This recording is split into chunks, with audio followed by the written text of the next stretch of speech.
מה בשבילי? בשעה טובה, איזה יופי, מתי את מתחילה לעבוד?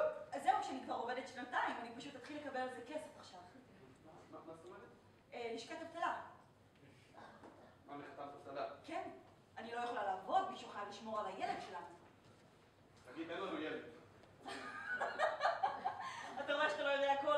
אני בהיריון כבר 4 חודשים. מה? איזה יופי. אוקיי, זה לא יום טוב, אני הולך לשתות משהו. אתה אומר שזה יום לא טוב כשאני מספרת לך שאני בהיריון? איחור של 4 חודשים? העיקר הכוונה. אוקיי, ממי, זה לא כאילו יש לי יום הולדת היום ותביאי לי מתנה מחרתיים את בהיריון! אתה לא רוצה את הילד הזה? אני לא אמרתי שאני לא רוצה את הילד. די, ממי, תירגעי, בייבי, נו די. אני עוזבת אותך. מה? כן, כן. מה קורה פה? אני היום הייתי במכולת אצל חיים, ואני קניתי חלב, ביצים, לחם. נו? ושכבנו.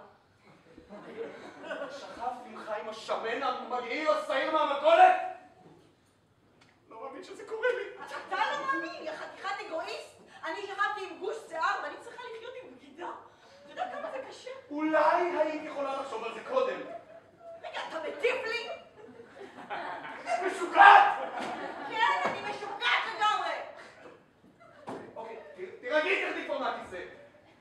אנחנו צריכים להתגבר על המשבר הזה. אנחנו? זה עניין שלי ושל חיים. אני! יש לנו ילד ביחד. איך ילד יא מפגרת שכבתם היום? אני נראית לך שרמוטה. בזמן שאני הולך ומביא כסף לבית הזה, חברה שלי עושה ילד עם השמן מהמכולת. טוב, אני רואה שאין עם מי לדבר. אני הולכת לחיים, הוא מבין אותי. לכי לחיים, לכי אליו. ילד יש לכם כבר ביחד. אולי אני מביא לך מתנה ל5 שנים שלנו. ממי, זה 5 שנים שלנו? אני שכחתי לגמרי. אתה רוצה שאני אעזוב אחרי שנחגוג? תגידי, נרדת לגמרי מהפסים. אתה לא רוצה לחגוג? אוקיי, יכול להיות שהחמאס חטף לך את השכל והוא רוצה למרר לי את אני לא רוצה לחגוג! אוקיי.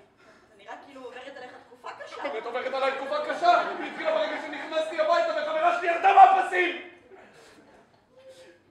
אמא שלי תמות שהיא תגלה שנפרדנו. רגע, אני לא אמרתי שאני רוצה שניפרד.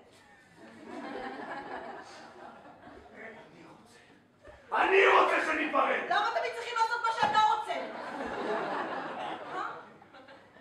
אלוהים, למה זה קורה לי, אלוהים? אלוהים, אתה פונה לאלוהים? אני גם שרמוטה, אתה מטיף לי, אני משוגעת, אתה מתנהג כמו אגואיסט. ועכשיו חבר שלי חוזר בתשובה. אני לא חוזר בתשובה! אני מתאבדת! ממי, לא. תעזבי את הסכין. די. חגית. תן לי סיבה אחת לחיות. יש לך מיליון סיבות לחיות. את בהיריון!